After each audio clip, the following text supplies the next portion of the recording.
We're going to look at another of Anne Bradstreet's poems, this one called Before the Birth of One of Her Children. Just a little bit of background here. Remember that we're talking about a time hundreds of years ago when they just didn't have the medical facilities that we have now. And childbirth was a really dangerous time for women. If you read a number of articles or journal entries, those sorts of things from this time period, you'll often see that many of the men married more than once. And it wasn't because they were divorcing. Divorce was rare at the time. But what would sometimes happen, of course, was that the wife would die in childbirth. The husband's there with 3 or 4 or 5 or 6 children and no mother, and he needs a mother to help care for his children, so he remarries. And this happens frequently at the time. And so it's not unusual for there to be a really large family. There might be 10 or 12 children in the family. Maybe 5 or 6 of them were from the first wife, and the other 5 or 6 are from the second wife. And this was just a sign of the times because it was so dangerous to do any kind of a medical procedure, and certainly childbirth and all that went with it was just really poorly understood. Even the basic ideas we have now of basic hygiene were unknown at the time. They just didn't know that you were supposed to be clean, to wash your hands before doing something like that. So all the related problems that went with it. I say that because this is about Anne Bradstreet and her feelings before she's about to deliver one of her children here, and she's concerned about her own death. And I don't want you to think when you read the song that read the poem rather, that she was somehow morbid or unusually concerned about this in some way. This was a very real danger for any woman who was going to give birth during this time. We'll read through this a few lines at a time and sort of talk about it just a little bit, much as we would do in the classroom. First line, all things within this fading world hath end. Adversity doth still our joys attend. Well, she's talking then about the transitory nature of all things. In other words, nothing in this world lives forever if it has life. We all die at some point, and that's simply how she points out the world is as she begins this poem. No tie so strong, no friend so dear and sweet, but with death's parting blow is sure to meet. So no matter how much we love someone, no matter how close they are, at some point we know those people will die. It's just a fact of life. The sentence passed is most irrevocable, a common thing, yet inevitable. So all things die. This is no news to us. We all know this happens. How soon, my dear, death may my steps attend. How soon it may be thy lot to lose thy friend. And she's writing this primarily for her husband.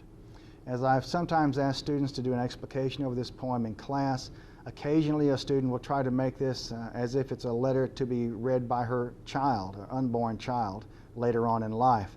But if you look at the lines closely, I think you can see that this works out much better if we read this as something written to her husband. And of course, the husband then would be reading this if she does indeed die in childbirth later on. We both are ignorant, yet love bids me these farewell lines to recommend to thee, that when that knot's untied that made us one, I may seem thine, who in effect am none. The knot she's referring to here is the marriage knot. And so in death, of course, they married till death do us part. When she does die, of course, that marriage knot is dissolved and the husband is free of the marriage, but she doesn't want to be forgotten. She wants to be remembered by her husband, even though she's no longer here.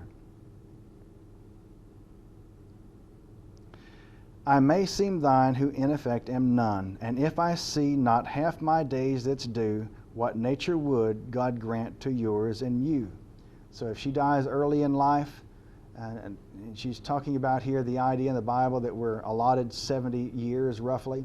So if she dies at roughly half that age she's talking about here, half my days that are due, then she still wishes her husband a long life, a long and prosperous life. The many faults that well you know I have, let be interred in my oblivion's grave. In other words, don't remember my bad things, my faults, my problems in life. She just wants to be remembered for the better things about her. If any worth or virtue were in me, let that live freshly in thy memory. So remember the good things. And when thou feelest no grief, as I no harms, yet love thy dead who long lay in thy arms. Again, this doesn't work well if this were written for a child to be read many years later. She's talking about lying in the arms of her husband, of course. And this is the letter to him for him to read if she should indeed die in childbirth. And when thy loss shall be repaid with gains, look to my little babes, my dear remains. So she's concerned. She knows that if she does indeed die, that her husband will probably remarry because he needs someone to look after the children. And then we get to all these stories about wicked stepmothers and how the stepmothers are going to mistreat the children. Well, she's concerned about that, and this was so common at the time that it was a very real concern. And it would be difficult for a mother who has a dozen children to try and look after to treat them all equally, and whether real or not, it might seem like she was favorite to her own children rather than her stepchildren. So this is a real concern for Anne Bradstreet. And if thou love thyself or loves me, these, O protect from stepdame's injury. So giving a very direct plea there to please protect her children from the stepmother if indeed she dies and he remarries. And if chance to thine eyes shall bring this verse, with some sad sighs honor my absent hearse, and kiss this paper for thy love's dear sake, who with salt tears this last farewell did take. So she wants to be remembered, asks him to remember her through this poem, kiss this poem, in fact, as he remembers her perhaps many years later on. And you can see here that she's apparently crying at the end of this as she delivers it, writing it out. And of course, this would be a perfectly natural thing for someone to do who feels like he or she may be about to die and is writing this last letter in the form of a poem that he hopes or she hopes someone will read many years later.